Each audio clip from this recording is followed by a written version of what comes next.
Imagine waking up 10,000 years ago. You own nothing. Not because you're poor, but because no one owns anything. There are no banks, no money, no billionaires, no kings living in golden palaces, no luxury cars, private jets, or stock markets. The entire world survives by hunting animals, gathering fruits, and constantly moving from one place to another. Then, everything changes. One invention transforms human civilization forever. It creates the world's first rich people, the first inequality, the first powerful rulers, and eventually, the first empires. But here's the real mystery. Who was the first rich person in human history? Was it a king? A merchant? A farmer?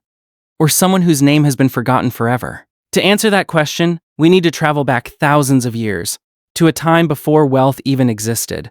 For more than 95% of human history, wealth simply didn't exist in the way we understand it today. Our ancestors lived as hunter-gatherers.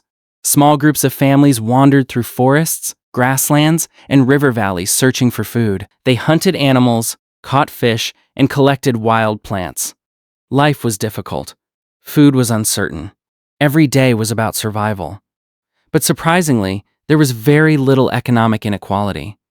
If one hunter caught a deer, the meat was usually shared with everyone. Nobody could store large amounts of food because it spoiled quickly. There were no warehouses, no farms, and no permanent homes. Even if someone wanted to become rich, there was almost nothing to accumulate. A spear, some animal skins, stone tools, maybe a few handmade ornaments. That was about it. In this world, status came from hunting skills, wisdom, or leadership, not from owning massive amounts of property. The idea of becoming richer than everyone else simply had no meaning. Human society remained like this for hundreds of thousands of years. Then came one of the greatest turning points in history. Around 12,000 years ago, something extraordinary happened. Humans began farming. Instead of constantly moving, they started planting crops like wheat and barley. They domesticated animals, including sheep, goats, cattle, and pigs. For the first time, people could stay in one place permanently. Villages appeared, then towns, eventually cities. This period is known as the Agricultural Revolution. And while farming produced more food than hunting, it also created something humanity had never truly experienced before. Imagine harvesting far more grain than your family could eat. Instead of consuming everything immediately, you could store it for months or even years. For the first time in history, people possessed wealth that could grow over time. The more land you farmed, the more crops you harvested. The more animals you owned, the more milk, meat, and offspring you produced. Wealth was no longer temporary, it became permanent. And once wealth became permanent, another revolutionary idea appeared: ownership. Imagine spending months clearing land, planting seeds, and protecting your crops. Then one morning, another family arrives and begins harvesting everything you grew. Would you allow it? Probably not. This simple problem led to one of civilization's biggest inventions: private property. People started saying, "This is my field. These are my sheep. This house belongs to my family." These words changed history forever. Land became valuable. Animals became assets. Stored grain became a form of savings.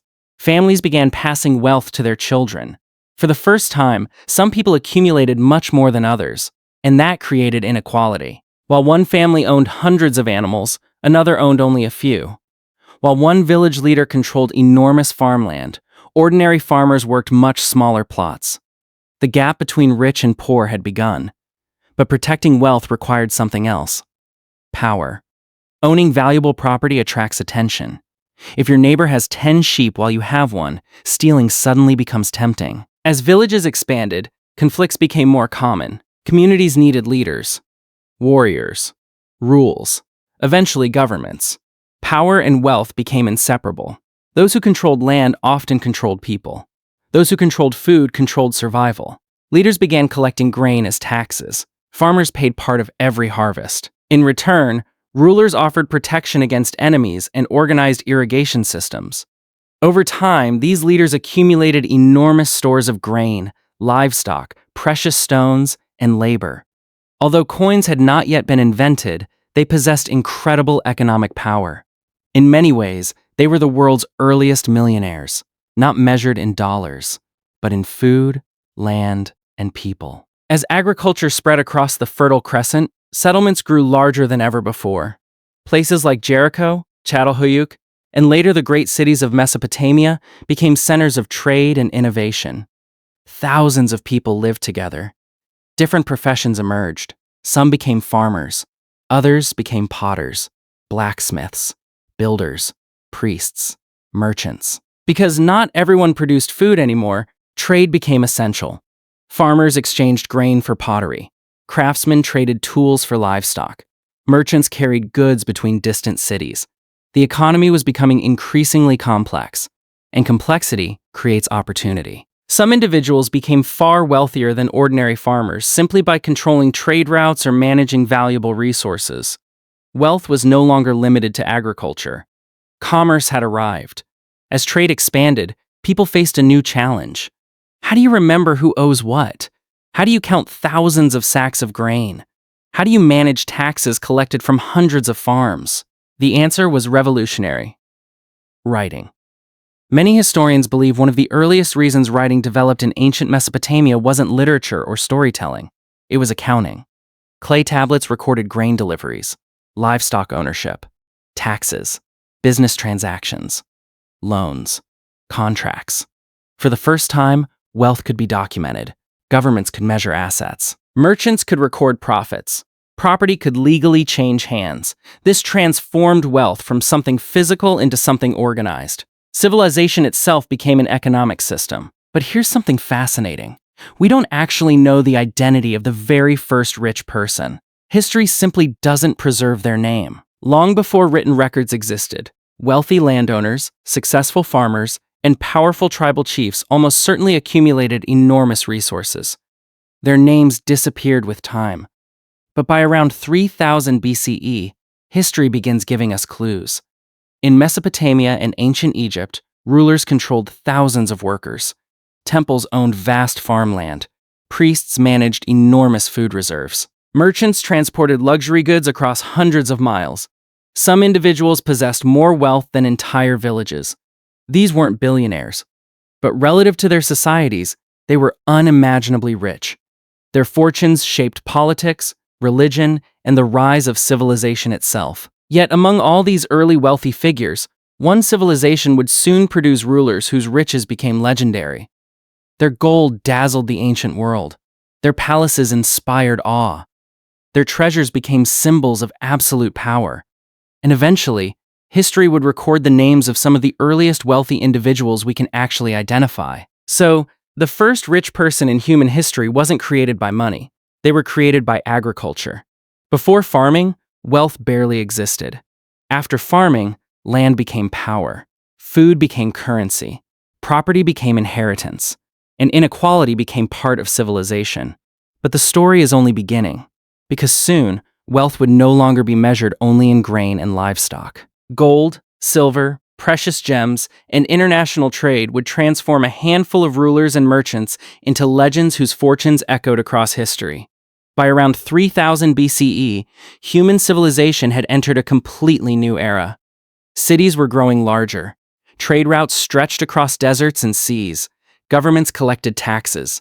Temples controlled vast estates. And for the first time in history, wealth was no longer hidden inside small villages. It became visible to the entire world. A person's status could now be measured by the size of their palace, the number of servants they commanded, the amount of land they owned, and the treasures they collected. Unlike the forgotten farmers of prehistoric times, these wealthy individuals left behind monuments, inscriptions, and written records. For the first time, history remembered the rich. But being wealthy in the ancient world looked very different from today.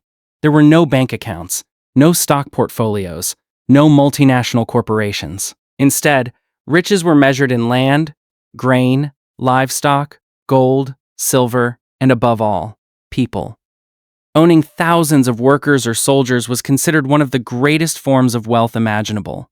And nowhere was this more evident than in the world's earliest civilizations. In the fertile lands between the Tigris and Euphrates rivers, the civilization of Mesopotamia flourished. This region gave birth to some of humanity's first cities, including Ur, Uruk, Lagash, and Babylon. Each city had its own ruler. These kings were not just political leaders. They controlled enormous economic empires. The king technically owned vast stretches of farmland. Farmers paid taxes and grain. Merchants paid duties on trade. Craftsmen supplied goods for royal workshops. Year after year, wealth flowed into royal storehouses. Some palaces contained thousands of tons of grain, precious metals, textiles, livestock, and luxury goods gathered from across the ancient world. Kings also received tribute from conquered territories. When one kingdom defeated another, they often seized gold, livestock, weapons, and even skilled workers. War itself became a source of wealth. Every successful military campaign made rulers richer. The palace became more than a home. It became the center of an entire economy. While Mesopotamia built cities, ancient Egypt built monuments that still amaze us today. The pharaohs were unlike ordinary kings. They were considered living gods. Everything within Egypt theoretically belonged to the pharaoh. The land, the mines, the harvest, the taxes. Even the labor used to build temples and pyramids. Every year, the Nile River flooded surrounding farmland, producing enormous harvests. A portion of that harvest entered royal granaries. Imagine controlling food supplies for millions of people. That level of economic power is difficult to compare with anything today. The wealth of the pharaoh wasn't simply personal luxury. It was national wealth concentrated in one ruler: gold from Nubia, copper from Sinai, incense from Arabia, luxury wood from Lebanon, ivory from Africa. Every trade expedition expanded Egypt's riches. Massive temples stored treasures beyond imagination. The royal court employed thousands of officials, artisans, soldiers, priests, and laborers. By every ancient standard, Egypt's rulers ranked among the richest people on earth. But not every wealthy person wore a crown. As civilizations expanded, another group quietly accumulated enormous fortunes: merchants. These entrepreneurs connected distant civilizations long before airplanes, railroads, or even paved roads existed.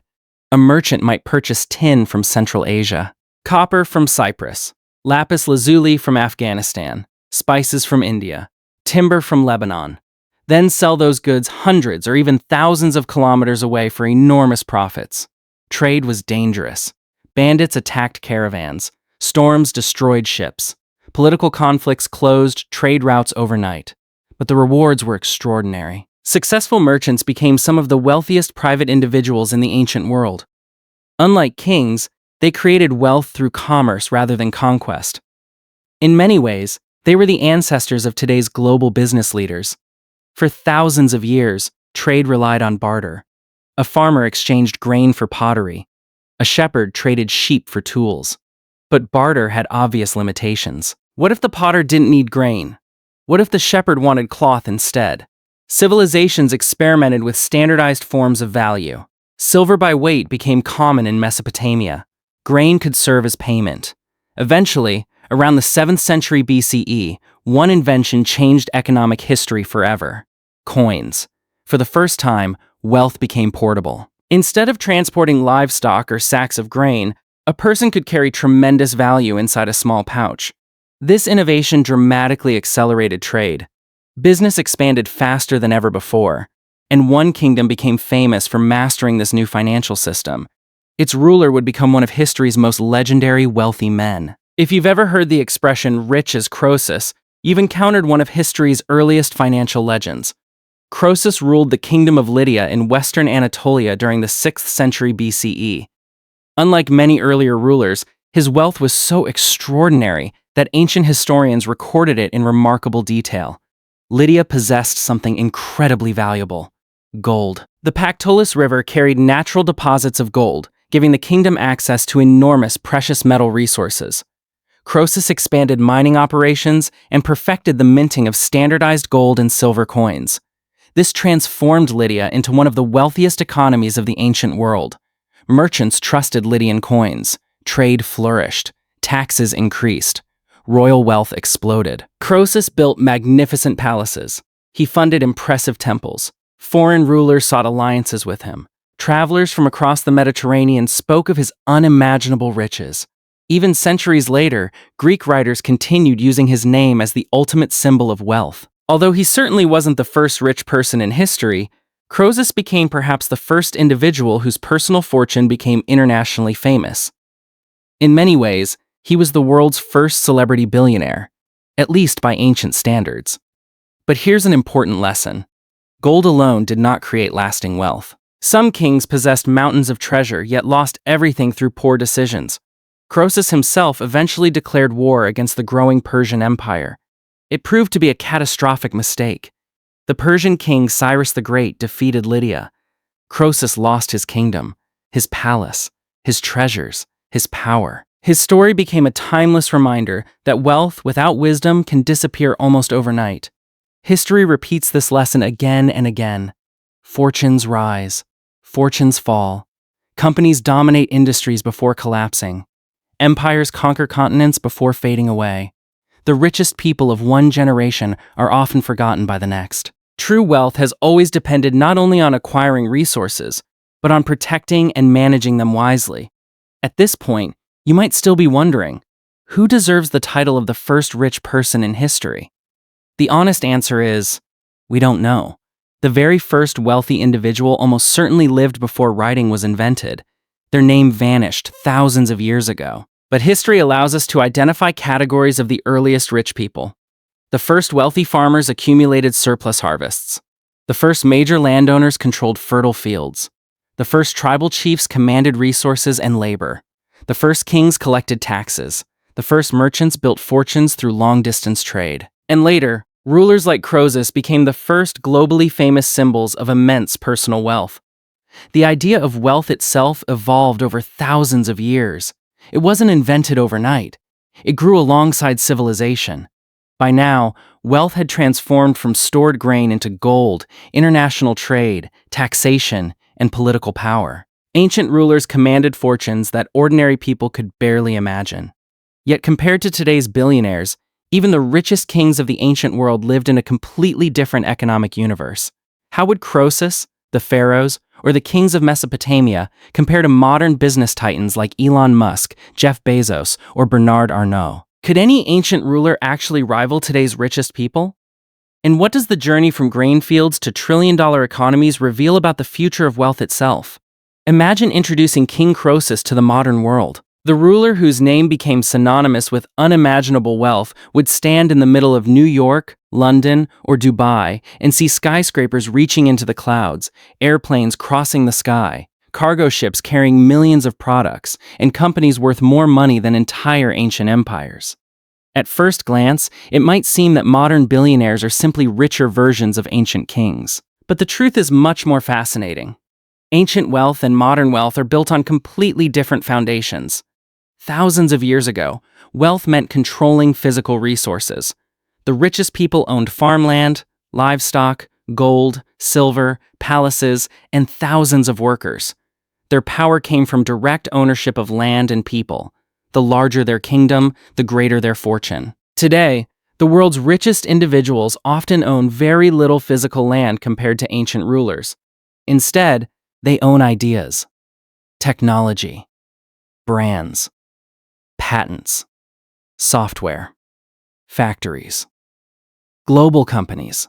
A billionaire today may control businesses operating in over 100 countries without ever personally seeing most of them. Their wealth exists largely as ownership in corporations rather than piles of gold hidden inside royal vaults. The definition of wealth has evolved, but the desire to create it has remained exactly the same. There is another major difference between ancient rulers and today's billionaires. Most ancient kings inherited their wealth. If your father ruled a kingdom, you became king. The throne, the treasury, and the land passed from one generation to the next. There were exceptions, but for the most part, birth determined success. Modern economies work differently. Although inheritance still plays a role, many of today's wealthiest individuals built their fortunes by creating something entirely new. Some revolutionized online shopping. Others transformed electric transportation. Some changed social media. Others reshaped luxury fashion or cloud computing. Instead of conquering neighboring kingdoms, they conquered global markets. Instead of collecting taxes, they earned profits.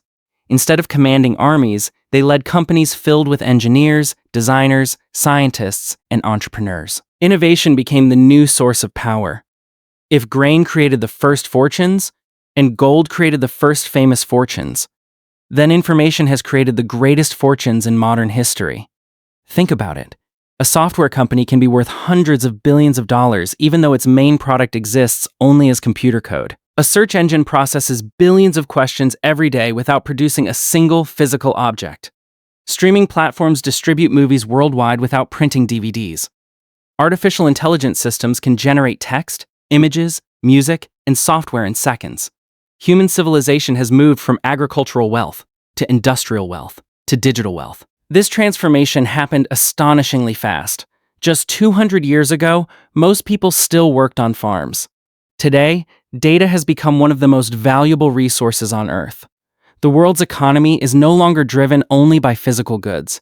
It is increasingly powered by knowledge. This question sounds simple, but historians have debated it for decades. How do you compare someone who owned an entire kingdom with someone who owns a technology company? Ancient rulers controlled millions of acres of land, vast armies, and the labor of entire populations. Modern billionaires control companies that influence billions of people across the globe. Some economists argue that certain ancient emperors possessed a larger percentage of the world's total wealth than almost anyone alive today. Others point out that even the richest king lacked conveniences that an average person now takes for granted. No electricity, no antibiotics, no internet, no airplanes, no refrigeration, no modern hospitals, no instant communication. A smartphone in your pocket contains more computing power than anything imagined throughout ancient history. Modern life has dramatically increased the standard of living, even for people who are not wealthy. In many ways, an ordinary middle-class family today enjoys comforts that ancient royalty could never have dreamed of. This reminds us that wealth is not measured only by money. It is also measured by opportunity, knowledge, health, and quality of life. Throughout history, one pattern appears again and again. People rarely believed they had enough. The farmer wanted more land. The merchant wanted another caravan. The king wanted another kingdom. The billionaire wants another successful company. The numbers change. Human ambition does not. Wealth has always been more than survival. It represents security, freedom, influence, status, the ability to shape the future. That is why civilizations have spent thousands of years developing better ways to create, protect, and expand wealth. Banks emerged. Financial markets developed. Insurance reduced risk. Corporations allowed businesses to grow. Every economic innovation built upon discoveries made thousands of years earlier. The journey that began with a single field of wheat eventually led to global stock exchanges worth trillions of dollars. So, after traveling across 12,000 years of history, can we finally answer our original question?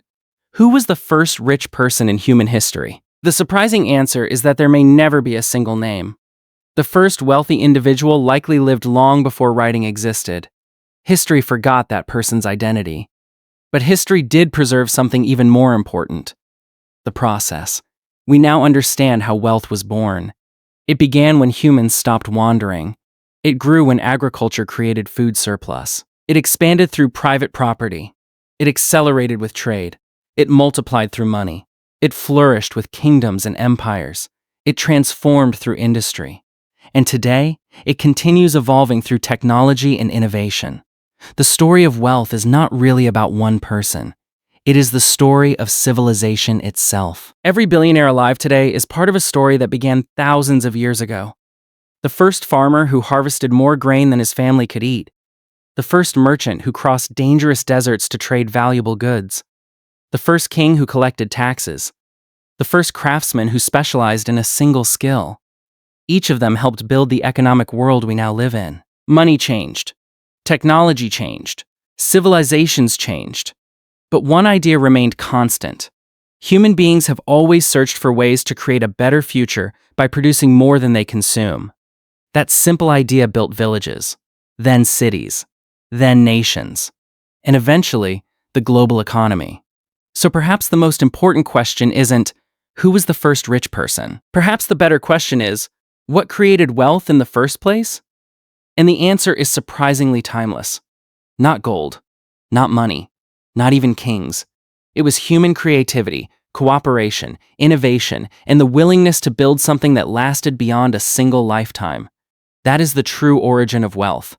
And in many ways, it is the foundation of the modern world. If you enjoyed this journey through the history of wealth, don't forget to like the video, subscribe to the channel, and turn on notifications for more deep dives into business, economics, history, and the ideas that shaped our world.